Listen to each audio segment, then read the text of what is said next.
Marup mayam ngasi amuk kaifa entertainment na mayam gidamak nungaigani khanjaduna movie ama puduna laksari. Movie asi 2019 da release tawkiba thriller crime suspense da puthokiba Telugu movie Agent Sai Srinivasiya Athreya hairiba movie aduni. Film asigi fangkiba rating khara pallabada IMDb da 8.5 Google user na 97 like piriba film amani. Aduga marup mayam aigi channel asida changbiraglibi isininaw sing ayamba 80% di subscribe tawbidriba isininaw sing oina tawi. Aduna channel asibu punging thaugatpiba oina subscribe tawbiramu. Fare mayam adudi film asigi samlakpa wari pandabida movie asida direct mai onsin minarasi. Film asi aina pathok sabada soikiba lankiba yawrabasu mayamda ngakpiu haiba wafam thamjari.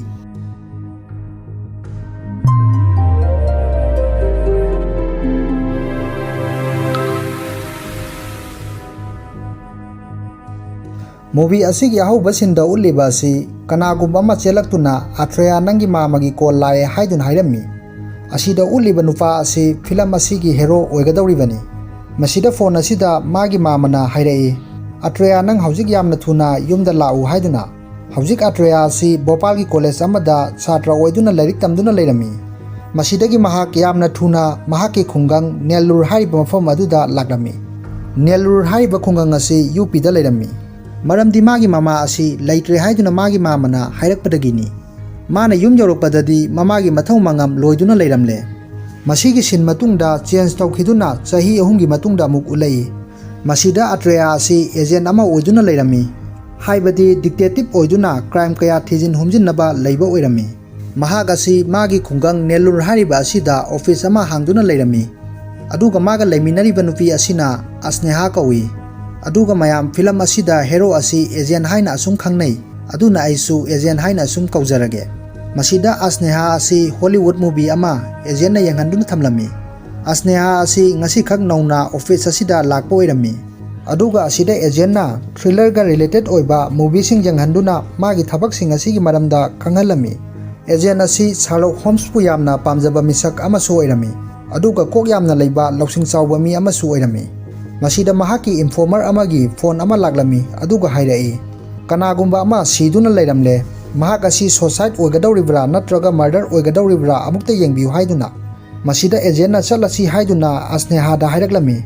Asneha na Sar TV light fencing asi amukta muthalamki gi hairai masida agent hairai nate case ama laklabadi punamak hundoklamduna chatkadabani aduga makha tarai crime scene amada chalabadi coffee cup amadi paigadabani.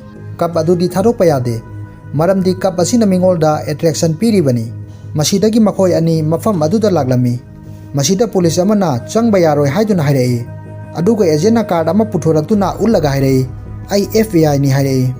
Masida mahakna hairiba FBI hairibasi karino haibadu kona haijarakke. Asidagi mabaini manungda changlaklami. Asidagi agent na mafam adu yamna kupna yangsilami aduga hairai siriba si suicide nate murder. Maramdi miyoi asi led handed ni mahaki makokta nongmaina kableba asi yetani. Aduga mana suicide note ama iduna thamliba asi su yetlomda paina iduna leiri. Masina takpadi suicide nate murder ni haiduna Asneha da hairami. Tanja asida police ama changlaklami aduga hairai kanano nangbu aduga mafam asida kaidawramlibano. Masida agent hairai sar masi yengbadadi suicide malamgani adubu murder ni. Asida police asina hairai yamna haisingba saganu aikhoi su khangi masi murder ni haiba. Killer adu mahaki marupni aduga mahakna su maral adu masana yare haidun hairai. Aduga police asina makha tarai nang mafam asida karamna changlakdibano. Asida agent hairai ai FBI ni haiduna card am puthoktuna ulami. Aduga police asina FBI haibadi agent na makha tarai FBI haibadi Fatima Bureau of Investigation haibani haiduna hairai. Aduga muksu makha tarai masi aigi ex ki maming ni haiduna. Asi haiduna case asi yamna thuna close tawba ngamlabanina selfie amatang namina si haiduna hairami. Masida police asina foduna mapanda inthorai. Asigi matungda makoi ani office ta halaklami aduga crime gi movie ama thaduna agent hairai. Detective oiba haibasi khara miwa taba khonthi khara chaba masana tabani. Aduga amung makha tarai hayengdagi nang foreman dress ta lau aduga ingonda sar haina su kauganu agent haiduna kau. Asigi sin matungda makoi ani amuk office ta laklami. Asida Asneha na hairai ngasi di kari program laibagi agent. Masida agent hairai aikhoi gi si company nate ꯑꯗꯨꯒ ꯉꯁꯤ ꯑꯁꯤ ꯌꯥꯝꯅ ꯅꯨꯡꯉꯥꯏꯕ case ꯑꯃꯁꯨ ꯂꯥꯛꯀꯗꯕ ꯃꯥꯜꯂꯤ ꯍꯥꯏꯗꯨꯅ ꯍꯥꯏꯔꯛꯏ꯫ ꯃꯁꯤꯗ ꯄꯨꯂꯤꯁ ꯀꯣꯟꯁꯇꯦꯕꯜ ꯑꯃꯅ ꯅꯨꯄꯥ ꯑꯅꯤꯈꯛ ꯄꯨꯗꯨꯅ ꯆꯪꯂꯛꯏ ꯑꯗꯨꯒ ꯍꯥꯏꯔꯝꯃꯤ, "ꯑꯦꯖꯦꯟ, ꯅꯨꯄꯥ ꯑꯅꯤ ꯑꯁꯤ ꯉꯔꯥꯡ ꯅꯨꯃꯤꯗꯥꯡ ꯃꯟꯗꯤꯔꯗ ꯄꯣꯠ ꯍꯨꯔꯥꯜꯂꯒ ꯂꯩꯔꯝꯕꯅꯤ, ꯑꯗꯨꯒ ꯑꯅꯤ ꯑꯁꯤ ꯄꯟꯗꯤꯠ ꯑꯃꯅ ꯃꯟꯗꯤꯔ ꯑꯗꯨꯗ ꯃꯈꯣꯏ ꯑꯅꯤ ꯑꯁꯤ ꯎꯏ ꯍꯥꯏꯔꯤ, ꯑꯗꯨꯒ ꯑꯅꯤ ꯑꯁꯤ ꯑꯃꯅ ꯑꯃꯗ ꯍꯨꯔꯥꯟꯕ ꯊꯥꯡꯖꯤꯟꯅꯗꯨꯅ ꯂꯩꯔꯦ꯫ ꯑꯅꯤ ꯑꯁꯤ ꯀꯔꯝꯕꯅ ꯍꯨꯔꯥꯟꯕꯅꯣ ꯍꯥꯏꯕꯗꯨ ꯑꯃꯨꯛꯇ ꯄꯨꯊꯣꯔꯛꯎ"꯫ ꯃꯁꯤꯗ ꯑꯦꯖꯦꯟꯅ ꯌꯥꯝꯅ ꯂꯥꯏꯕ ꯋꯥꯅꯤ ꯍꯥꯏꯗꯨꯅ ꯃꯍꯥꯛꯀꯤ ꯃꯈꯨꯠ ꯑꯅꯤꯗꯨ ꯊꯤꯟꯗꯣꯛꯂꯝꯃꯤ ꯑꯗꯨꯒ ꯍꯥꯏꯔꯛꯏ, "ꯈꯨꯠ ꯑꯅꯤ ꯑꯁꯤ ꯑꯃꯅ ꯃꯔꯥꯜ ꯂꯩꯕꯒꯤꯅꯤ, ꯑꯃꯅ ꯃꯔꯥꯜ ꯂꯩꯇꯕꯒꯤꯅꯤ, ꯃꯁꯤ ꯈꯜꯂꯨ"꯫ ꯃꯁꯤꯗ ꯅꯨꯄꯥ ꯑꯁꯤꯅ ꯁꯠ ꯂꯥꯎꯅ ꯑꯃ ꯄꯥꯏꯔꯝꯃꯤ꯫ ꯑꯁꯤꯗ ꯑꯦꯖꯦꯟꯅ "ꯌꯥꯝꯅ ꯊꯨꯏꯅ ꯅꯪꯗꯤ, ꯑꯗꯨꯒ ꯅꯪꯅ ꯈꯜꯂꯤꯕ ꯑꯁꯤꯗꯤ ꯍꯨꯔꯥꯟꯕꯒꯤꯅꯤ" ꯍꯥꯏꯔꯛꯏ꯫ ꯑꯗꯨꯒ ꯀꯣꯟꯁꯇꯦꯕꯜꯗꯨꯗ ꯑꯣꯟꯁꯤꯟꯗꯨꯅ ꯍꯥꯏꯔꯛꯏ, "ꯁꯥꯔ, ꯃꯁꯤ ꯍꯨꯔꯥꯟꯕꯅꯤ"꯫ ꯑꯗꯨꯗ ꯅꯨꯄꯥ ꯑꯁꯤꯅ "ꯑꯩꯅ ꯍꯨꯔꯥꯟꯕ ꯅꯠꯇꯦ" ꯍꯥꯏꯗꯨꯅ ꯍꯥꯏꯔꯛꯏ꯫ ꯃꯁꯤꯗ ꯑꯦꯖꯦꯟꯅ ꯃꯈꯥ ꯇꯥꯔꯛꯏ, "ꯃꯍꯥꯛꯅ ꯌꯥꯝꯅ ꯊꯨꯅ ꯄꯥꯏꯔꯤꯕ ꯑꯁꯤ ꯃꯥꯅ ꯃꯔꯥꯜ ꯂꯩꯕ ꯃꯤ ꯑꯃ ꯑꯣꯏꯕꯒꯤꯅꯤ,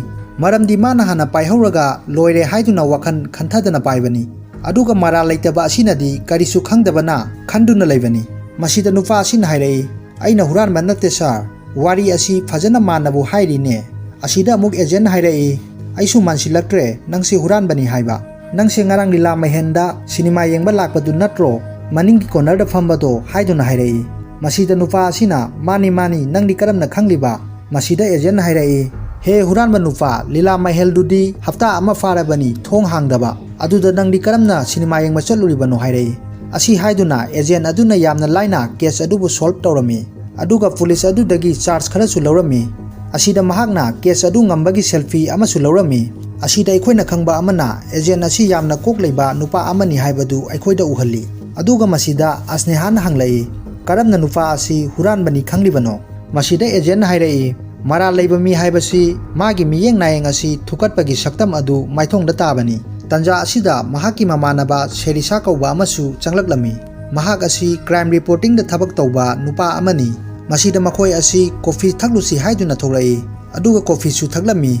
असिदा शेरिसाना हाइरई, "था खरा असी मसक ममिंग खंगदबा अनआइडेंटिफाइड मियो खरागी असी बाक्सांग खरा ट्रेन की तलीदा तादुना assume लैरमी। अदुगा ngakdibadi siduna lairamliba sing asigi missing report amata lakte, aduga lawbasu lakte"।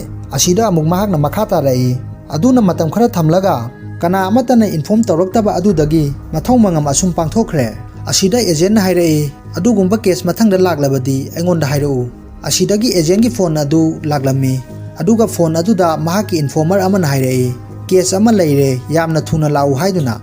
मसिदा एजेंटना "नंग लेहौरो केस अमा लाई" हाइदुना चटके तौरपदा शेरिसाना हाइरई, "ऑफिस की टीवी फैन थाउरिबदु कमदौबा"। असिदा एजेंट अमदी अस्नेहा अदु नोफेट तौना येंगनरमी।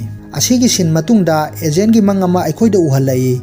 एजेंट असी मा लाक्ट्रिङैदा ममागी मथौ मंगम मागी मामना करिगी पांगथोक्लिबनो हाइदुना यामना साउरमी। अदुगा मखोइ हिंदूगी चटनबी अमा ओइरिबा मी मकोक्ता जुबी थुगाइदुना ईश्वर खुरंबा अदु अखोइदा उहल्ली। मसिदा महाकी ममा असी लैखिदबनी हाइबसी महाकी ममंगदा उरम्मी। मसिदा फोन अमा लाक्पदगी महाक खंगौ हौगलई, अदुगा फोन अदु शेरिसागी ओइदुना लैरम्मी। मसिदा शेरिसाना हाइरई, "ट्रेन तलीदा असी भागसांग अमा लैरे" हाइदुना। असिदा एजेंटना "मा लाक्लगे" हाइदुना फोन अदु थमलम्मी। असिगी मतुंगदा महाकना अस्नेहादा फोन अमुक तौरम्मी, अदुबु फोन अदुदी चलमदे। मसिदगी महाक मफम अदुदा चलम्मी। अदुगा मफम अदुदा इमरान कार थाबा अमा लैरिबदु येंगलमलगा महाक असिबा तारिबा मफम अदुदा येंगसिलम्मी। असिदा ngaihakki matungda पुलिस सीआई अमना "नंग कनानो अदुगा मफम असिदा कैदौरमलिबनो" हाइदुन हंगलम्मी। अदुगा मसिदा सीआई हाइरिबसी सर्कल इंस्पेक्टर हाइरिबनी। मसिदा एजेंट हाइरई, "महाक असी डिटेक्टिव अमनी, अदुगा केस असिगी मरमदा फोन अमा लाक्पदगी मफम असिदा लाक्पनी" हाइरम्मी। असिदा सीआई असिना असिबा असिगी मराल असी मंगोंदा थंगजिनदुना स्टेशनदा पुखिरम्मी। ngaihakki matungda शेरिसा अमदी अस्नेहा पुलिस स्टेशन अदुदा लाक्लम्मी। मसिदा शेरिसाना सीआई अदुदा हाइरई, "सार, आई क्राइम रिपोर्टर अमनी, अदुगा सारना फाजिनबिरिबा असि आइगी इमानबनी"। मसिदा मरक थत्तुना सीआई असिना हाइरई, "अदु कैदौसेबा नंगी फ्रेंड असी मराल लेबगी फारिबनी, नंगसु मागा लेमिनगे हाइब्रा" हाइदुना यामना करेमनरम्मी। असिदा शेरिसाना अमुक मखा तारई, "अइना माबु मफम अदुदा केस अदुबु येंगसिलुनबा थाबनी"। मसिदा अमुक सीआई अदुना हाइरई, "नंग नसाना नसाबुदी क्राइम रिपोर्टर अमनी हाइरी, अदुगा अखोइ पुलिस सिंगी लोंदा अमुक हाइगे ताओ, अखोइगिदी सस्पेक्ट अदुनी, ꯑꯩꯈꯣꯏꯅ ꯂꯥꯛꯄꯗ ꯃꯥ ꯃꯐꯝ ꯑꯗꯨꯗ ꯃꯊꯟꯇ ꯂꯩꯔꯝꯃꯤ, ꯀꯅꯥꯁꯨ ꯂꯩꯔꯝꯗꯦ, ꯑꯗꯨꯅ ꯁꯁꯄꯦꯛ ꯑꯁꯤ ꯃꯥꯅꯤ, ꯑꯗꯨꯅ ꯃꯍꯥꯛ ꯑꯁꯤ ꯐꯥꯕ ꯇꯥꯕꯅꯤ꯫ ꯑꯗꯨꯒ ꯕꯦꯜ ꯄꯨꯔꯛꯂꯒ ꯂꯧꯊꯣꯛꯅꯤꯡꯂꯕꯁꯨ ꯂꯧꯊꯣꯛꯎ ꯍꯥꯏꯔꯝꯃꯤ꯫ ꯑꯁꯤꯗ ꯁꯦꯔꯤꯁꯥꯅ ꯑꯦꯖꯦꯟꯗ ꯍꯥꯏꯔꯝꯃꯤ, ꯉꯁꯤ ꯁꯨꯇꯤ ꯂꯩꯕꯅ ꯕꯦꯜ ꯄꯤꯕ ꯌꯥꯔꯣꯏ, ꯑꯗꯨꯅ ꯍꯌꯦꯡ ꯐꯥꯎꯗ ꯉꯥꯏꯌꯨ ꯍꯥꯏꯔꯝꯃꯤ꯫ ꯃꯁꯤꯗ ꯑꯦꯖꯦꯟꯅ ꯅꯣꯡꯃ ꯈꯛꯀꯤꯕꯨ ꯀꯔꯤꯁꯨ ꯀꯥꯏꯗꯦ ꯍꯥꯏꯗꯨꯅ ꯍꯥꯏꯔꯝꯃꯤ꯫ ꯑꯁꯤꯒꯤ ꯃꯇꯨꯡꯗ ꯖꯦꯜ ꯑꯗꯨꯗ ꯅꯨꯄꯥ ꯑꯃꯒꯤ ꯎꯀꯤꯜ ꯑꯃ ꯂꯥꯛꯂꯝꯃꯤ, ꯑꯗꯨꯒ ꯎꯀꯤꯜ ꯑꯗꯨꯅ ꯍꯥꯏꯔꯝꯃꯤ, ꯅꯪꯒꯤ ꯕꯦꯜ ꯑꯁꯤ ꯍꯞꯇꯥ ꯑꯃ ꯉꯥꯏꯌꯨ ꯍꯥꯏꯗꯨꯅ꯫ ꯃꯁꯤꯗ ꯅꯨꯄꯥ ꯑꯗꯨꯅ ꯈꯔ ꯊꯨꯅ ꯇꯧꯕꯤꯔꯛꯎ, ꯑꯩ ꯌꯥꯝꯅ ꯋꯥꯔꯦ ꯍꯥꯏꯔꯝꯃꯤ꯫ ꯑꯁꯤꯗꯒꯤ ꯎꯀꯤꯜ ꯑꯗꯨ ꯆꯠꯈ꯭ꯔꯦ꯫ ꯑꯗꯨꯒ ꯃꯁꯤꯗ ꯑꯦꯖꯦꯟꯅ ꯍꯪꯂꯛꯏ, ꯀꯔꯤ ꯇꯧꯕ ꯌꯥꯎꯔꯦ ꯅꯪꯗꯤ ꯍꯥꯏꯗꯨꯅ꯫ ꯃꯁꯤꯗ ꯅꯨꯄꯥ ꯑꯁꯤꯅ ꯑꯩꯈꯣꯏꯒꯤ ꯈꯨꯟ ꯑꯗꯨꯗ ꯃꯃꯥꯡ ꯊꯥꯗ ꯄꯣꯠ ꯈꯔ ꯍꯨꯔꯥꯟꯈꯤ ꯃꯤꯑꯣꯏ ꯈꯔꯅ, ꯑꯗꯨꯒ ꯍꯨꯔꯥꯟꯕ ꯑꯗꯨ ꯑꯩꯉꯣꯟꯗ ꯊꯪꯖꯤꯟꯗꯨꯅ ꯐꯥꯔꯒ ꯖꯦꯜ ꯑꯁꯤꯗ ꯊꯝꯂꯤꯕꯅꯤ ꯍꯥꯏꯔꯝꯃꯤ꯫ ꯑꯗꯨꯒ ꯑꯩꯒꯤ ꯎꯀꯤꯜ ꯑꯁꯤꯅꯁꯨ ꯉꯁꯤ ꯍꯌꯦꯡ ꯕꯦꯜ ꯄꯤꯕ ꯌꯥꯅꯤ ꯍꯥꯏꯗꯨꯅ ꯑꯁꯨꯝ ꯂꯩꯔꯦ꯫ ꯑꯩꯅ ꯍꯥꯏꯔꯤꯕꯁꯤ ꯇꯥꯎ, ꯃꯁꯤ ꯅꯪꯒꯤ ꯎꯀꯤꯜꯗ ꯍꯥꯏꯌꯨ, ꯅꯪ ꯄꯣꯠ ꯃꯥꯡꯕ ꯅꯨꯃꯤꯠ ꯑꯗꯨꯗ ꯌꯨꯝꯗ ꯂꯩꯇꯦ ꯍꯥꯏꯌꯨ꯫ ꯑꯁꯤꯗ ꯅꯨꯄꯥ ꯑꯗꯨꯅ ꯀꯅꯥꯅ ꯊꯥꯖꯗꯣꯏꯅꯣ ꯑꯗꯨꯕꯨ? ꯑꯦꯖꯦꯟꯅ ꯃꯈꯥ ꯇꯥꯔꯛꯏ, ꯅꯪ ꯅꯨꯃꯤꯠ ꯑꯗꯨꯗ ꯁꯥꯏ ꯕꯥꯕꯥꯒꯤ ꯋꯥꯔꯤ ꯇꯥꯕ ꯆꯦꯟꯅꯥꯏꯗ ꯆꯠꯂꯤ ꯍꯥꯏꯌꯨ, ꯑꯗꯨꯒ ꯅꯪꯅ ꯃꯐꯝ ꯑꯗꯨ ꯆꯪꯂꯨꯕꯅꯤ ꯍꯥꯏꯕꯒꯤ ꯔꯤꯁꯤꯞ ꯑꯃ ꯁꯦꯝꯍꯜꯂꯨ, ꯑꯗꯨꯒ ꯅꯥꯀꯟ ꯑꯗꯨꯗ ꯂꯩꯕ ꯔꯦꯁꯇꯨꯔꯦꯟꯠ ꯑꯃꯗꯒꯤ ꯕꯤꯜ ꯑꯃ ꯁꯦꯝꯍꯜꯂꯨ, ꯅꯪ ꯆꯥꯕ ꯊꯛꯄ ꯃꯐꯝ ꯑꯗꯨꯗ ꯇꯧꯏ ꯍꯥꯏꯕꯒꯤ, ꯑꯗꯨꯒ ꯑꯗꯨꯋꯥꯏꯒꯤ ꯁꯤꯅꯦꯃꯥ ꯍꯣꯜ ꯑꯃꯒꯤ ꯇꯤꯀꯦꯠꯁꯨ ꯂꯧꯔꯣ, ꯑꯗꯨꯗꯁꯨ ꯅꯍꯥꯛ ꯆꯪꯗꯨꯅ ꯁꯤꯅꯦꯃꯥ ꯌꯦꯡꯂꯝꯃꯤ ꯍꯥꯏꯕꯒꯤ꯫ ꯑꯁꯤꯒꯤ ꯃꯇꯨꯡꯗ ꯅꯪ ꯕꯁ ꯇꯤꯀꯦꯠ 2 ꯑꯃꯁꯨ ꯂꯧꯔꯣ, ꯂꯥꯛꯈꯤꯕꯒꯤ ꯑꯃꯗꯤ ꯍꯟꯈꯤꯕꯒꯤꯅꯤ ꯍꯥꯏꯗꯨꯅ꯫ ꯃꯥꯒꯤ ꯋꯥ ꯑꯁꯤ ꯇꯥꯕꯗ ꯖꯦꯜ ꯑꯗꯨꯗ ꯂꯩꯔꯤꯕ ꯑꯇꯩꯗꯨꯁꯨ ꯃꯥꯒꯤꯁꯨ ꯍꯥꯏꯕꯤꯌꯨ ꯇꯧꯗꯨꯅ ꯃꯥꯅ ꯃꯌꯥꯝ ꯑꯗꯨꯒꯤ ꯕꯦꯜ ꯐꯪꯅꯕ ꯍꯣꯠꯅꯔꯝꯃꯤ꯫ ꯃꯁꯤꯒꯤ ꯅꯨꯃꯤꯗꯥꯡꯗ ꯖꯦꯜ ꯑꯗꯨꯗ ꯈꯔ ꯑꯍꯜ ꯑꯣꯏꯔꯕ ꯅꯨꯄꯥ ꯑꯃ ꯊꯥꯖꯤꯜꯂꯛꯂꯝꯃꯤ꯫ ꯃꯍꯥꯛ ꯑꯁꯤ ꯑꯦꯖꯦꯟꯅ ꯀꯧꯉꯥꯡ ꯇꯧꯕꯗ ꯀꯔꯤꯁꯨ ꯈꯨꯝꯂꯛꯇꯦ, ꯑꯗꯨꯝ ꯃꯁꯤ ꯑꯗꯨꯗ ꯇꯥꯁꯤꯟꯗꯨꯅ ꯐꯝꯗꯨꯅ ꯂꯩꯔꯝꯃꯤ꯫ ꯃꯁꯤꯗꯒꯤ ꯑꯦꯖꯦꯟꯅ ꯆꯪꯁꯤꯜꯂꯛꯇꯨꯅ ꯀꯩꯗꯧꯔꯒꯦ ꯉꯁꯥꯏ ꯂꯥꯛꯄꯗꯒꯤ ꯀꯧꯕꯁꯨ ꯈꯨꯝꯗꯦ ꯍꯥꯏꯗꯨꯅ ꯍꯥꯏꯔꯛꯂꯝꯃꯤ꯫ ꯑꯁꯤꯗ ꯅꯨꯄꯥ ꯑꯗꯨꯅ ꯀꯞꯂꯒ ꯋꯥꯔꯤ ꯂꯤꯕ ꯍꯧꯔꯛꯂꯝꯃꯤ꯫ ꯃꯍꯥꯛꯀꯤ ꯃꯤꯡ ꯑꯁꯤ ꯃꯥꯔꯨꯇꯤ ꯔꯥꯎ ꯀꯧꯏ, ꯃꯍꯥꯛꯀꯤ ꯃꯆꯥꯅꯨꯄꯤ ꯗꯦꯕ꯭ꯌꯥ ꯀꯧꯕ ꯑꯃꯁꯨ ꯂꯩ꯫ ꯃꯍꯥꯛ ꯍꯟꯗꯛ ꯊꯥꯒꯤ ꯂꯣꯏꯁꯤꯜꯂꯛꯄ ꯑꯁꯤꯗ ꯑꯪꯒꯣꯜ ꯍꯥꯏꯔꯤꯕ ꯃꯐꯝ ꯑꯗꯨꯗ ꯊꯕꯛ ꯊꯤꯕ ꯆꯠꯈꯤ, ꯑꯗꯨꯒ ꯃꯍꯥꯛꯅ ꯅꯨꯃꯤꯗꯥꯡꯒꯤ ꯄꯨꯡ 10 ꯇꯥꯕ ꯑꯗꯨꯋꯥꯏꯗ ꯐꯣꯟ ꯇꯧꯔꯛꯇꯨꯅ ꯍꯥꯏꯔꯛꯏ, ꯕꯥꯕꯥ ꯑꯩ ꯌꯥꯝꯅ ꯀꯤꯔꯦ, ꯃꯤꯑꯣꯏ 3 ꯑꯁꯤꯅ ꯑꯩꯕꯨ ꯁꯣꯏꯗꯅ ꯍꯥꯠꯂꯒꯅꯤ ꯍꯥꯏꯗꯨꯅ ꯍꯥꯏꯔꯝꯃꯤ꯫ ꯑꯗꯨꯒ ꯐꯣꯟ ꯑꯗꯨ ꯌꯥꯝꯅ ꯊꯨꯅ ꯀꯛꯊꯠꯈ꯭ꯔꯦ꯫ ꯑꯗꯨꯗ ꯑꯩꯁꯨ ꯀꯔꯤꯅꯣ ꯍꯥꯏꯔꯤꯕꯁꯤꯕꯨ ꯍꯥꯏꯗꯨꯅ ꯌꯥꯝꯅ ꯊꯨꯅ ꯐꯣꯟ ꯑꯗꯨ ꯇꯧꯕꯗꯗꯤ ꯐꯣꯟ ꯑꯗꯨ ꯆꯠꯈꯤꯗ꯭ꯔꯦ꯫ ꯑꯁꯤꯗꯒꯤ ꯑꯩꯁꯨ ꯇꯧꯐꯝ ꯈꯪꯂꯛꯇꯕꯗꯒꯤ ꯑꯪꯒꯣꯜꯒꯤ ꯄꯨꯂꯤꯁ ꯁ꯭ꯇꯦꯁꯟꯗ ꯆꯠꯇꯨꯅ ꯀꯝꯄ꯭ꯂꯦꯟ ꯇꯧꯕꯗꯗꯤ ꯄꯨꯂꯤꯁ ꯑꯗꯨꯅ ꯃꯁꯛ ꯈꯪꯗꯕ ꯅꯨꯄꯤ ꯑꯃꯒꯤ ꯑꯁꯤꯕ ꯍꯛꯆꯥꯡ ꯑꯃ ꯄꯨꯔꯛꯏ꯫ ꯃꯁꯤꯗ ꯌꯦꯡꯉꯨ ꯍꯥꯏꯗꯨꯅ ꯌꯦꯡꯂꯨꯕꯗꯗꯤ ꯑꯩꯒꯤ ꯏꯆꯥꯅꯨꯄꯤꯒꯤ ꯊꯋꯥꯏ ꯌꯥꯎꯗ꯭ꯔꯕ ꯍꯛꯆꯥꯡ ꯑꯣꯏꯗꯨꯅ ꯂꯩꯔꯝꯂꯦ꯫ ꯑꯁꯤ ꯍꯥꯏꯔꯒ ꯅꯨꯄꯥ ꯑꯗꯨ ꯌꯥꯝꯅ ꯊꯋꯥꯏ ꯅꯨꯡꯉꯥꯏꯇꯅ ꯀꯞꯂꯝꯃꯤ꯫ ꯑꯗꯨꯒ ꯑꯃꯨꯛꯁꯨ ꯃꯈꯥ ꯇꯥꯔꯛꯏ, ꯄꯨꯂꯤꯁ ꯑꯗꯨꯅꯗꯤ ꯃꯍꯥꯛꯀꯤ ꯃꯆꯥꯅꯨꯄꯤ ꯑꯁꯤ ꯃꯥꯒ ꯈꯪꯅꯕ ꯅꯨꯄꯥ ꯑꯃꯒ ꯁꯥꯎꯅꯕꯗꯒꯤ ꯁꯨꯁꯥꯏꯗ ꯇꯧꯕꯅꯤ ꯍꯥꯏ, ꯑꯗꯨꯕꯨ ꯀꯅꯥꯒꯨꯝꯕ ꯑꯃꯅ ꯍꯦꯛ ꯎꯕꯗꯗꯤ ꯁꯤꯔꯤꯕ ꯑꯗꯨ ꯁꯨꯁꯥꯏꯗ ꯅꯠꯇꯦ ꯔꯦꯞ ꯇꯧꯗꯨꯅ ꯍꯥꯠꯄꯅꯤ ꯍꯥꯏꯕꯁꯤ ꯂꯥꯏꯅ ꯈꯪꯒꯅꯤ꯫ ꯑꯁꯤ ꯍꯥꯏꯔꯒ ꯑꯃꯨꯛ ꯀꯞꯂꯝꯃꯤ꯫ ꯑꯗꯨꯒ ꯑꯃꯨꯛ ꯃꯥꯅ ꯍꯥꯏꯔꯛꯏ, ꯄꯨꯂꯤꯁꯁꯤꯡ ꯑꯁꯤꯅ ꯑꯣꯏꯗꯕ ꯌꯥꯝꯅ ꯍꯥꯏꯖꯤꯟꯗꯨꯅ ꯁꯨꯁꯥꯏꯗꯅꯤ ꯍꯥꯏꯗꯨꯅ ꯂꯣꯠꯁꯤꯜꯂꯤ, ꯑꯗꯨꯒ ꯗꯣꯛꯇꯔ ꯑꯁꯤꯒꯤ ꯔꯤꯄꯣꯔꯠ ꯑꯃꯁꯨ ꯄꯨꯊꯣꯔꯛꯇꯨꯅ ꯑꯩꯉꯣꯟꯗ ꯎꯠꯂꯤ, ꯔꯤꯄꯣꯔꯠ ꯑꯗꯨꯗ ꯐꯦꯟ ꯑꯃꯗ ꯊꯧꯔꯤ ꯌꯥꯟꯗꯨꯅ ꯁꯤꯕꯅꯤ ꯍꯥꯏꯗꯨꯅ ꯏꯔꯤ꯫ ꯃꯁꯤꯗꯒꯤ ꯑꯩ ꯀꯔꯤ ꯇꯧꯒꯗꯕꯅꯣ, ꯀꯅꯥꯗꯒꯤ ꯃꯇꯦꯡ ꯂꯧꯒꯅꯤ ꯍꯥꯏꯕ ꯈꯪꯂꯝꯗꯦ꯫ ꯑꯁꯤꯗ ꯑꯦꯖꯦꯟꯅ ꯍꯥꯏꯔꯛꯏ, ꯀꯅꯥꯒꯨꯝꯕ ꯃꯥꯒ ꯈꯠꯅꯈꯤꯕ ꯁꯥꯎꯅꯈꯤꯕ ꯂꯩꯕ꯭ꯔꯥ ꯍꯥꯏꯗꯨꯅ꯫ ꯃꯁꯤꯗ ꯃꯥꯔꯨꯇꯤ ꯔꯥꯎꯅ ꯑꯩꯒꯤ ꯏꯆꯥꯅꯨꯄꯤꯒꯤ ꯑꯁꯤꯕ ꯊꯝꯂꯤꯕ ꯃꯅꯥꯛ ꯑꯗꯨꯗ ꯆꯪꯁꯤꯜꯂꯨꯕꯗ ꯐꯣꯟ ꯑꯃ ꯂꯩꯔꯝꯃꯤ, ꯐꯣꯟ ꯑꯗꯨꯗ ꯑꯟꯅꯣꯟ ꯅꯝꯕꯔ 3 ꯑꯃꯒꯤ ꯃꯤꯁꯀꯣꯜꯁꯨ ꯂꯩꯔꯝꯃꯤ꯫ ꯃꯁꯤꯗ ꯑꯩꯅ ꯄꯨꯂꯤꯁ ꯑꯗꯨꯗ ꯄꯤꯔꯨꯕꯗ ꯃꯥ ꯀꯣꯟꯅ ꯌꯦꯡꯂꯒ ꯍꯥꯏꯔꯛꯀꯦ ꯍꯥꯏꯗꯨꯅ ꯐꯣꯟ ꯑꯗꯨ ꯂꯧꯍꯧꯔꯦ꯫ ꯑꯗꯨꯒ ꯉꯥꯏꯍꯥꯛ ꯂꯩꯔꯒ ꯑꯩꯅ ꯍꯪꯕꯗꯗꯤ ꯐꯣꯟ ꯄꯤꯔꯝꯕ ꯂꯩꯇꯦ ꯍꯥꯏꯗꯨꯅ ꯍꯥꯏꯔꯛꯏ꯫ ꯃꯁꯤꯗꯒꯤ ꯑꯩꯕꯨ ꯕꯦꯟꯀꯇꯥꯆꯂꯝꯗ ꯃꯤꯉꯣꯟꯗꯒꯤ ꯐ꯭ꯔꯣꯗ ꯇꯧꯗꯨꯅ ꯄꯩꯁꯥ ꯍꯨꯔꯥꯟꯕꯒꯤ ꯃꯔꯥꯜ ꯊꯪꯖꯤꯟꯗꯨꯅ ꯑꯩꯕꯨ ꯃꯐꯝ ꯑꯁꯤꯗ ꯐꯥꯗꯨꯅ ꯊꯝꯂꯤꯕꯅꯤ꯫ ꯑꯁꯤ ꯍꯥꯏꯔꯒ ꯅꯨꯄꯥ ꯑꯗꯨ ꯌꯥꯝꯅ ꯊꯃꯣꯏ ꯁꯣꯛꯅ ꯑꯃꯨꯛ ꯀꯞꯂꯛꯏ꯫ ꯃꯁꯤꯗ ꯑꯦꯖꯦꯟꯅ ꯉꯁꯥꯏꯒꯤ ꯅꯝꯕꯔ 3 ꯑꯗꯨꯗꯤ ꯀꯅꯥꯒꯤꯅꯣ ꯍꯥꯟꯅ ꯈꯪꯕ꯭ꯔꯥ ꯍꯥꯏꯗꯨꯅ ꯍꯪꯂꯛꯏ꯫ ꯃꯁꯤꯗ ꯃꯥꯔꯨꯇꯤ ꯔꯥꯎꯅ ꯑꯩꯅ ꯅꯝꯕꯔꯁꯤꯡ ꯑꯗꯨ ꯀꯣꯟꯅ ꯀꯥꯟꯅꯔꯛꯀꯅꯤ ꯍꯥꯏꯗꯨꯅ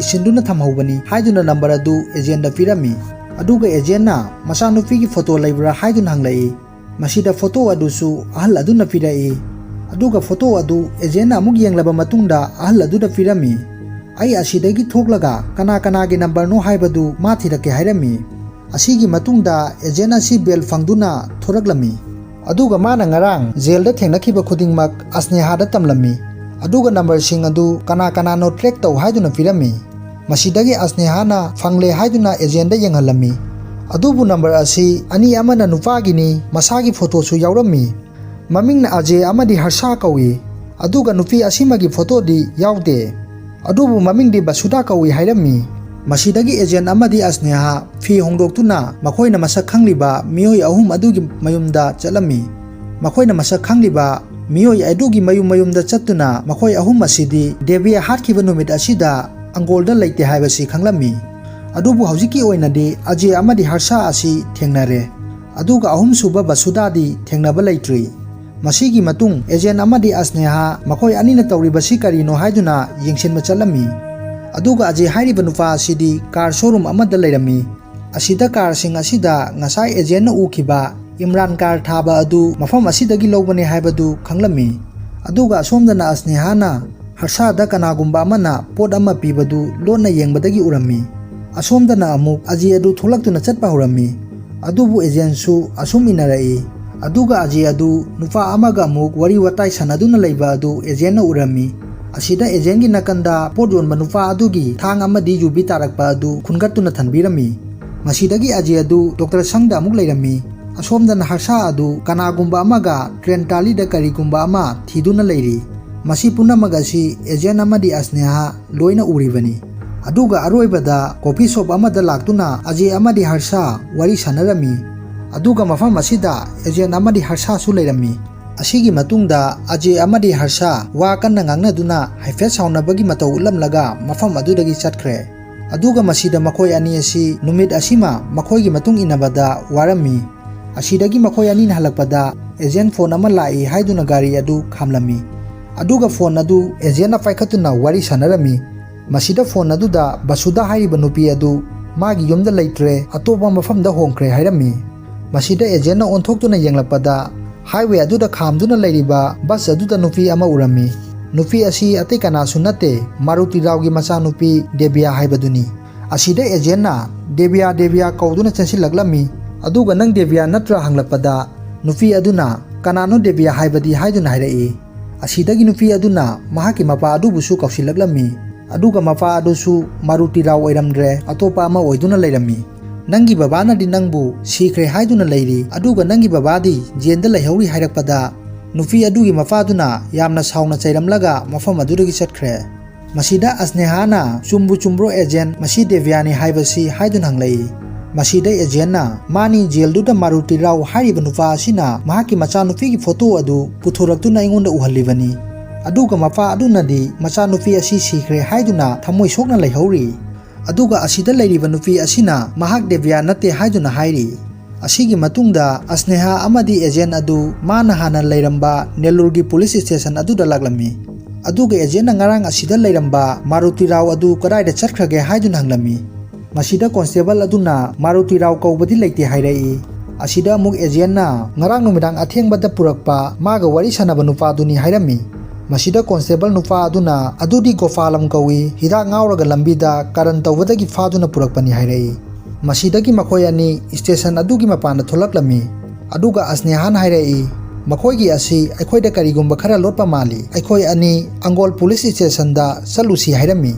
ꯃꯁꯤꯗ ꯑꯦꯖꯦꯟꯅ ꯃꯥꯅꯤ, ꯃꯥꯔꯨꯇꯤ ꯔꯥꯎ ꯍꯥꯏꯔꯤꯕ ꯅꯨꯄꯥ ꯑꯁꯤꯅ ꯑꯍꯥꯟꯕꯗ ꯑꯪꯒꯣꯜ ꯄꯨꯂꯤꯁ ꯁ꯭ꯇꯦꯁꯟꯗ ꯀꯦꯁ ꯑꯁꯤ ꯔꯦꯖꯤꯁꯇꯥꯔ ꯇꯧꯏ ꯍꯥꯏꯕꯅꯤ, ꯑꯗꯨꯅ ꯃꯐꯝ ꯑꯗꯨꯗ ꯑꯁꯦꯡꯕ ꯄꯨꯝꯅꯃꯛ ꯈꯪꯂꯒꯅꯤ ꯍꯥꯏꯗꯨꯅ ꯍꯥꯏꯔꯛꯏ꯫ ꯐꯔꯦ, ꯑꯗꯨꯗꯤ ꯍꯧꯖꯤꯛꯃꯛ ꯃꯐꯝ ꯑꯗꯨꯗ ꯆꯠꯂꯁꯤ ꯍꯥꯏꯔꯛꯂꯝꯃꯤ꯫ ꯃꯁꯤꯗ ꯑꯁꯅꯦꯍꯥꯅ ꯍꯥꯏꯔꯛꯏ, ꯑꯩ ꯌꯨꯝꯗ ꯑꯝꯇ ꯆꯪꯂꯝꯈꯤꯒꯦ, ꯏꯃꯥꯅ ꯉꯁꯥꯏꯗꯒꯤ ꯐꯣꯟ ꯇꯧꯔꯛꯇꯨꯅ ꯂꯩꯔꯦ ꯍꯥꯏꯔꯝꯃꯤ꯫ ꯑꯗꯨꯒ ꯑꯦꯖꯦꯟꯅ ꯐꯔꯦ ꯆꯪꯂꯨꯔꯣ, ꯑꯩ ꯉꯥꯏꯗꯨꯅ ꯂꯩꯔꯝꯒꯦ ꯍꯥꯏꯔꯝꯃꯤ꯫ ꯑꯁꯤꯒꯤ ꯃꯇꯨꯡꯗ ꯃꯈꯣꯏ ꯑꯅꯤ ꯑꯪꯒꯣꯜ ꯄꯨꯂꯤꯁ ꯁ꯭ꯇꯦꯁꯟꯗ ꯂꯥꯛꯂꯝꯃꯤ꯫ ꯑꯗꯨꯒ ꯑꯦꯖꯦꯟꯅ ꯍꯪꯂꯝꯃꯤ, ꯁꯥꯔ ꯃꯐꯝ ꯑꯁꯤꯗ ꯃꯃꯥꯡ ꯊꯥꯗ ꯗꯦꯕꯤꯌꯥ ꯀꯧꯕ ꯅꯨꯄꯤ ꯑꯃ ꯁꯤꯈꯤꯕ ꯑꯗꯨꯒꯤ ꯀꯦꯁ ꯑꯗꯨ ꯑꯃꯨꯛꯇ ꯌꯦꯡꯖꯒꯦ ꯍꯥꯏꯗꯨꯅ꯫ ꯃꯁꯤꯗ ꯄꯨꯂꯤꯁ ꯑꯗꯨꯅ ꯗꯦꯕꯤꯌꯥ ꯀꯧꯕ ꯅꯨꯄꯤꯒꯤꯗꯤ ꯄꯨꯔꯛꯈꯤꯕ ꯂꯩꯇꯦ, ꯅꯨꯄꯥ ꯑꯃꯒꯤꯗꯤ ꯄꯨꯔꯛꯈꯤ ꯍꯥꯏꯔꯤ꯫ ꯑꯁꯤꯗ ꯑꯦꯖꯦꯟ ꯑꯗꯨ ꯌꯥꯝꯅ ꯉꯛꯂꯝꯃꯤ꯫ ꯑꯗꯨꯒ ꯄꯨꯂꯤꯁ ꯅꯨꯄꯥ ꯑꯗꯨꯅ ꯃꯈꯥ ꯇꯥꯔꯛꯏ, ꯗꯦꯕꯤꯌꯥ ꯀꯧꯕ ꯅꯨꯄꯤ ꯑꯁꯤꯒꯤ ꯀꯦꯁꯁꯨ ꯂꯥꯛꯈꯤꯕ ꯂꯩꯇꯦ ꯍꯥꯏꯗꯨꯅ꯫ ꯑꯁꯤꯗꯒꯤ ꯃꯈꯣꯏ ꯑꯅꯤ ꯑꯗꯨ ꯃꯐꯝ ꯑꯗꯨꯗꯒꯤ ꯊꯣꯔꯛꯂꯝꯃꯤ꯫ ꯑꯗꯨꯒ ꯑꯦꯖꯦꯟ ꯑꯗꯨ ꯀꯔꯤꯅꯣ ꯇꯧꯔꯤꯕ ꯑꯁꯤꯕꯨ, ꯀꯔꯤꯒꯨꯝꯕ ꯑꯔꯣꯠꯄ ꯑꯃꯗꯤ ꯂꯩꯔꯦ ꯍꯥꯏꯗꯨꯅ ꯃꯊꯥ ꯁꯥꯔꯝꯃꯤ꯫ ꯑꯁꯤꯒꯤ ꯃꯇꯨꯡ ꯃꯈꯣꯏ ꯑꯅꯤ ꯍꯣꯇꯦꯜ ꯑꯃꯗ ꯂꯥꯛꯂꯝꯃꯤ꯫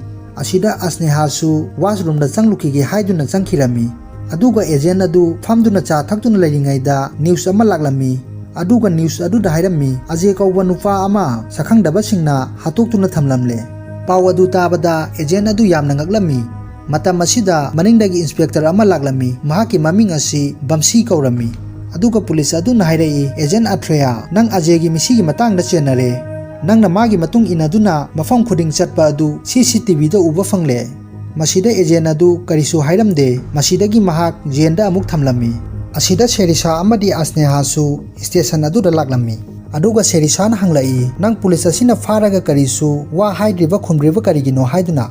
Masida agent hairami karibu khumgadoribano ajena chatpa mafam khuding makta CCTV camera khuding aigi post ngakta uramlagani.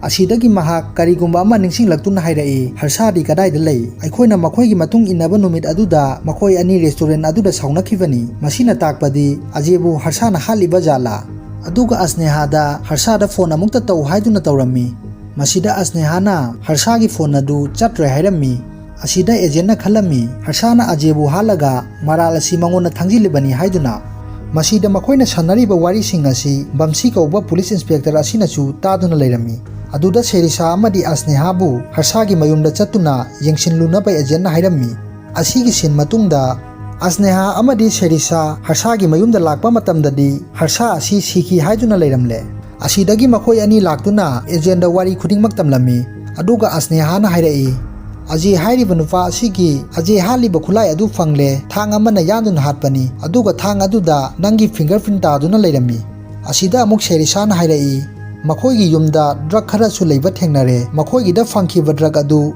nangi yumda su fangle masi tabada agent adu matha yamna sarami masida agent adu karigumba ma ningsinglai numit adu da nakandagi thanga jubiga taba khulluba adu da thang adu dagi magi fingerprint adu laukhibani haiba khanglami masidagi agent Sherisa da belda mabu thadungna bahairami asigi sin matungda agent asi numit mangani gi bel fangduna jail adu dagi tholakle aduga Sherisa na hairami numit mangani asida nang nara leite haibadu proof pidun utkadabani natrabadi jailda amuk rimal lauthagani hairami asigi matungda makhoi ani lakpada kanagumba amana mabaini bu senaduna leiribadu khoida uhalli nufa asi kanano haibadu makha taba warida khangbiragani masigi matungda agent amadi Asneha ngasai ajena laglamba car showroom aduda laglami aduga ajena nufa ani dugi photo putholaktuna hanglaglami masigi nufa ani si numinini gi mamangda mafam asida lakhibani madu karigino haiduna hanglai masida nufa asina makhoi ani asi angkolda thabak amal lei haiduna gari asi waikibani hairei aduga amuk makhoi gi phot ama gari asida kauramle haiduna lawba laglamlibani hairei masidagi makhoi ani asi ngasai Dr. Sangi nufa adugi manakta amuk laglami masida su amuk hangbada nufa asina aje hairiba nufa asi postmortem amagi report lawnaba laglammani hairei asigi matungda ngasai harsaga thengnakiba muslim nufa aduda amuk hangbada nufa adun hairei train tali aduda harsagi bike so tahawbadagi thiba chatpani hairei masida agent su khangle adudi aje amadi harsa asi mihatpa mara leiba mi natte aduga makhoi su train tali aduda siduna tariba mi singbu thijinbagi thabak tawbani haiba khangba ngamli aduga mangona maran thangjinduna aranba tahaliba asi manungda mastermind amal lei haiba si agent Asneha da hairami asigi matungda Asneha bu ajegi mayumda agent na karigumba khara khangnaba tharami masida ahanbada ajegi nupi aduna karisu khangde haiduna hairami asidagi Asneha na hairai ajegi misi asi yamna tamthina hatok pirambani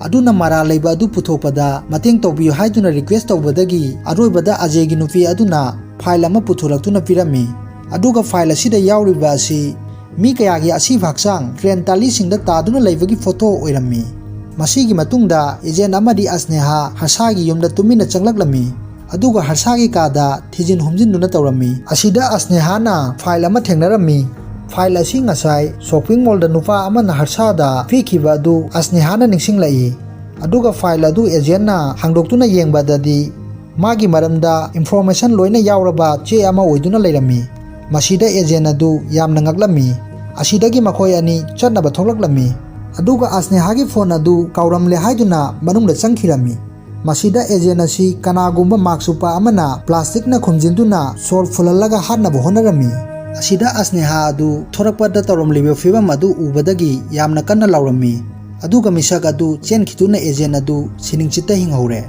asidagi inspector Bamsi adu makhoi anibu unaba laklami aduga hairai nangna jenda leiringaida noina sanaba wari sing adu aisu loina tai adubu station aduda ai yawna wari sanaba yadabana mafam asida noibu unaba laklibani hairami asida Asneha na hairai sar harsada che piragdiba nufa adu mahak khangi hairami Asida Bamsina thigatpadagi makhoi police constable ama oiduna leiramle. Aduga Bamsina hanglai nangna karigino harsada agent gi information asi piribadi haiduna. Masida nupa aduna hairai makhoi su train gi talida siramliba unidentified body sing adu thigatpa mioi singni. Aduda makhoina agent ga pau faunage masu hiramasida thigatpani na haiduna information pibani hairai. Asigi sin matungda ahal ama laktuna magi machanupi mangkhre amukta thibiyo haiduna report tawba laklami. Masida Bamsina karamna mangkhibano hanglai. Aduda ahal aduna yumda thokibadagi hanjilaktre aduga magi machanupigi khutta laigi tetu amasu thinbani hairami aduga mamingna Basuda kawi hairai. Masida agent amadi Asneha yamna ngaklami adubu wadi karisu hairamde. Asida constable ama changlaktuna Bamsida hairai. Sarkabali train tali ki makhada nupi amagi asi bhaksang ama taduna leire haiduna pau pirai haiduna hairami. Masida makhoi mafam aduda laktuna ahal adubu yengluna wa thajilami. Masidagi nupi adugi makutta hakdiba tetu adu ubada macha nupi gini khanglaktuna ahal adu kaplami. Tanja asida ngasai gi CI police adusu mafam asida laklami aduga agenda hairai. Nangbu asiba mafam khuding makta leiramliba asibu karamna tawribano. Nangbu kanana mafam asida kauribano haiduna yamna usitun hairami. Masida agent khumlai thabak asi sarkhoi gi thabakni sarkhoina delay tawduna thabak sing asi tawdabana ngasi nupi macha asi su siribani. Aduga yamna sauna makhata rai mathangda casing asi paiba ngamloidaba oiradi aingonda haibirau haiduna yamna saurami. Masida Asneha amadi Bamsina agent bu khamjilami. Aduga CI police asina thauna kanagumba amada phone tawduna hairami. Hojik siriba nupi asisu magi dictative sariba nupa asina tawribani haiduna case ama semu aduga magi ben fangliba adusu kaknab honau hairami. Asida agent adu yamna saurami. Aduga Asnehana agent bu khamduna puthokre. Tanja asida amuk aikhoina ngasai ukiba nupa adu amuk yengduna leiramba adu aikhoida uhali. Masigi matungda nupa adu makhoina farami aduga agent gi office da punduna thamlami.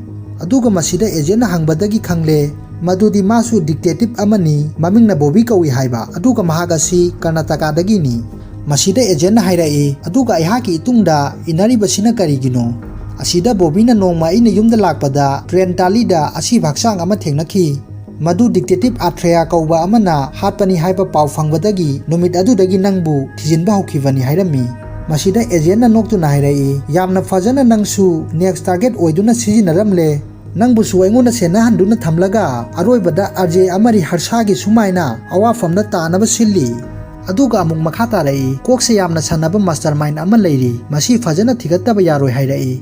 Masigi matungda agent na plan jatlami ai hojikti khangle moigi plan asi asiba mising asi halaba matungda puraktuna train talida thamlamba natte maramdi asiba taramliba mafam sing asi sorok mayaga amata nagnade. Aduna asi bhaksang sing asi train da puraktuna thadaram bangaktani.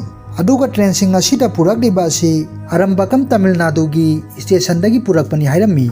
Aduga makhoina border area mafam sing da langthoklambani. Maramdi ngasi fau thengnariba asiba body sing asi unidentified ngaktani. Masina takpadi state sing da phauduna chelakpa train oibana state sing dugi mi oidabana missing report amata laktabani.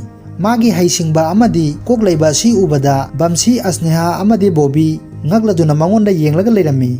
Masida agent na makoi punamak Arambakamda chatlaga khanglagani haiduna thorai. Aduga agent na office adu thonglonduna leiringaida kanagumwa anikhak bike amada laktuna khanghaudana agent da nongmai kaplami. Asida Bobby na tanabada phanglamde. Masidagi Asneha amadi Bobby na thuna doctor da purami.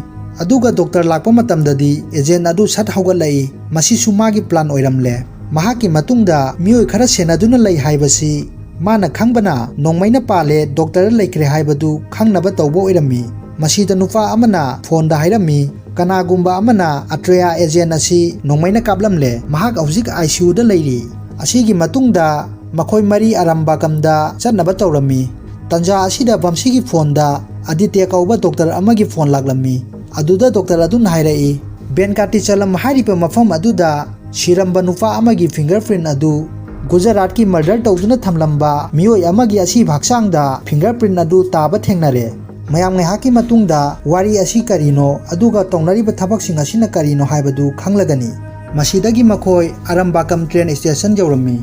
Aduga mafam adugi in charge oina puriba nupa aduda Bamsina hairai ai Nellore gi sub inspector ni ꯑꯩꯈꯣꯏ ꯀꯔꯤꯒꯨꯝꯕ information ꯑꯃ ꯐꯪꯕꯗꯒꯤ ꯃꯐꯝ ꯑꯁꯤꯗ ꯂꯥꯛꯄꯅꯤ꯫ ꯃꯐꯝ ꯑꯁꯤꯗ ꯅꯨꯃꯤꯗꯥꯡ ꯃꯥꯜ ꯄꯨꯕ ꯇ꯭ꯔꯦꯟ ꯆꯠꯂꯤꯕ ꯑꯁꯤ ꯏꯂꯤꯒꯦꯟ ꯄꯣꯠꯆꯩ ꯄꯨꯕ ꯊꯦꯡꯅꯕ꯭ꯔꯥ ꯍꯥꯏꯗꯨꯅ ꯍꯪꯂꯛꯏ꯫ ꯃꯁꯤꯗ ꯅꯨꯄꯥ ꯑꯁꯤꯅ ꯁꯥꯔ ꯑꯩꯅ ꯊꯕꯛ ꯇꯧꯔꯛꯂꯤꯕ ꯑꯁꯤ ꯆꯍꯤ 3ꯗꯤ ꯃꯄꯨꯡ ꯐꯥꯖꯤꯜꯂꯛꯂꯦ, ꯑꯗꯨꯕꯨ ꯑꯗꯨꯒꯨꯝꯕ ꯊꯕꯛꯇꯤ ꯅꯣꯡꯃꯇ ꯊꯦꯡꯅꯗꯦ ꯍꯥꯏꯔꯝꯃꯤ꯫ ꯃꯁꯤꯗ ꯑꯦꯖꯦꯟꯅ ꯐꯣꯇꯣ ꯈꯔ ꯊꯦꯠꯂꯤꯕꯗꯨ ꯎꯔꯝꯃꯤ꯫ ꯃꯁꯤꯗ ꯃꯥꯔꯨꯇꯤꯒꯤ ꯐꯣꯇꯣꯁꯨ ꯌꯥꯎꯗꯨꯅ ꯂꯩꯔꯝꯃꯤ꯫ ꯑꯗꯨꯒ ꯑꯦꯖꯦꯟꯅ ꯈꯪꯗꯕ ꯁꯥꯗꯨꯅ ꯍꯪꯂꯛꯏ, ꯁꯥꯔ ꯃꯁꯤꯗ ꯊꯦꯠꯂꯤꯕ ꯐꯣꯇꯣꯁꯤꯡ ꯑꯁꯤ ꯀꯅꯥꯒꯤꯅꯣ?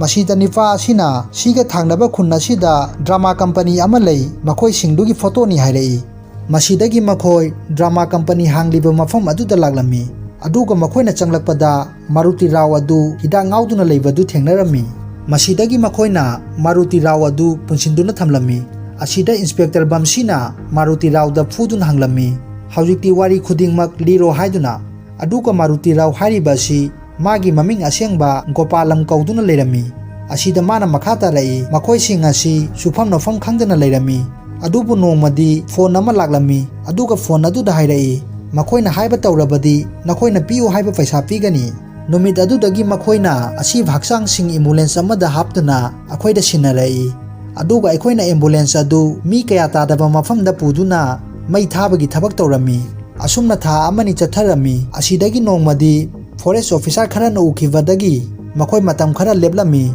ꯑꯗꯨꯒ ꯃꯇꯝ ꯈꯔ ꯂꯩꯔꯒ ꯐꯣꯟ ꯑꯃꯨꯛ ꯂꯥꯛꯂꯝꯃꯤ, ꯍꯟꯗꯛꯇꯤ ꯊꯕꯛ ꯑꯁꯤ ꯍꯥꯟꯅꯒ ꯃꯥꯟꯅꯗ꯭ꯔꯦ꯫ ꯍꯟꯗꯛꯇꯤ ꯑꯁꯤꯕꯁꯤꯡ ꯑꯁꯤ ꯄꯨꯔꯛꯂꯕ ꯃꯇꯨꯡꯗ ꯚꯦꯟ ꯑꯃꯗ ꯑꯃꯨꯛ ꯃꯈꯣꯏ ꯈꯔꯅ ꯄꯨꯁꯤꯟꯗꯨꯅ ꯄꯨꯡ 6-7 ꯂꯩꯔꯒ ꯃꯈꯣꯏꯗ ꯄꯤꯔꯛꯏ꯫ ꯃꯈꯣꯏꯅ ꯇ꯭ꯔꯦꯟ ꯁ꯭ꯇꯦꯁꯟꯗ ꯂꯥꯛꯇꯨꯅ ꯇ꯭ꯔꯦꯟ ꯑꯗꯨ ꯈꯥꯝꯂꯤꯉꯩꯗ ꯑꯁꯤꯕ ꯍꯛꯆꯥꯡꯁꯤꯡ ꯑꯗꯨ ꯄꯨꯈꯠꯇꯨꯅ ꯇꯣꯡꯂꯕ ꯃꯇꯨꯡꯗ ꯑꯇꯣꯞꯄ ꯁ꯭ꯇꯦꯠꯁꯤꯡꯗ ꯑꯁꯤꯕꯁꯤꯡ ꯑꯗꯨ ꯊꯥꯗꯔꯝꯕꯅꯤ꯫ ꯃꯁꯤꯅꯤ ꯉꯁꯥꯏꯗꯒꯤ ꯇ꯭ꯔꯦꯟ ꯇꯥꯂꯤꯁꯤꯡꯗ ꯑꯁꯤꯕ ꯍꯛꯆꯥꯡꯁꯤꯡ ꯇꯥꯗꯨꯅ ꯂꯩꯔꯝꯂꯤꯕ ꯑꯁꯤ꯫ ꯑꯗꯨꯒ ꯃꯇꯝ ꯈꯔ ꯂꯩꯔꯒ ꯑꯩꯁꯨ ꯈꯪꯂꯦ ꯃꯗꯨꯗꯤ ꯑꯁꯤꯕ ꯍꯛꯆꯥꯡꯁꯤꯡ ꯑꯁꯤ ꯀꯗꯥꯏꯗꯒꯤ ꯂꯥꯛꯄꯅꯣ ꯍꯥꯏꯕꯗꯨ꯫ ꯈꯨꯡꯒꯪꯁꯤꯡꯗ ꯆꯠꯇꯨꯅ ꯃꯤꯒꯤ ꯑꯁꯤꯕ ꯍꯛꯆꯥꯡꯁꯤꯡ ꯑꯁꯤ ꯈꯣꯝꯒꯠꯇꯨꯅ ꯀꯥꯁꯤꯗ ꯃꯩ ꯊꯥꯕ ꯄꯨꯒꯦ ꯍꯥꯏꯗꯨꯅ ꯂꯧꯔꯕ ꯃꯇꯨꯡ ꯃꯈꯣꯏꯅ ꯊꯕꯛꯁꯤꯡ ꯑꯁꯤ ꯇꯧꯔꯤꯕꯅꯤ꯫ ꯑꯗꯨꯒ ꯀꯥꯁꯤꯗ ꯄꯨꯔꯤꯕ ꯑꯁꯤꯅ ꯃꯈꯣꯏ ꯍꯤꯟꯗꯨꯒꯤ ꯆꯠꯅꯕꯤꯗ ꯀꯥꯁꯤ ꯍꯥꯏꯔꯤꯕ ꯃꯐꯝ ꯑꯁꯤꯗ ꯄꯣꯠꯂꯣꯏꯔꯕꯗꯤ ꯃꯤꯑꯣꯏꯕꯒꯤ ꯊꯋꯥꯏꯁꯤꯡ ꯑꯗꯨ ꯁꯥꯟꯇꯤ ꯐꯪꯏ ꯍꯥꯏꯗꯨꯅ ꯇꯧꯕ ꯑꯣꯏꯔꯝꯃꯤ꯫ ꯑꯁꯤꯅ ꯃꯈꯣꯏ ꯀꯥꯁꯤꯗ ꯆꯠꯄ ꯑꯁꯤ ꯄꯩꯁా ꯌꯥꯝꯅ ꯆꯪꯕꯅ ꯃꯔꯝ ꯑꯣꯏꯗꯨꯅ ꯃꯈꯣꯏꯗ ꯁꯤꯟꯅꯔꯛꯄ ꯑꯣꯏꯔꯝꯃꯤ꯫ ꯃꯁꯤꯗꯒꯤ ꯃꯈꯣꯏ ꯒꯣꯄꯥꯂꯝꯕꯨ ꯊꯔꯝꯂꯒ ꯊꯣꯛꯂꯛꯂꯝꯃꯤ,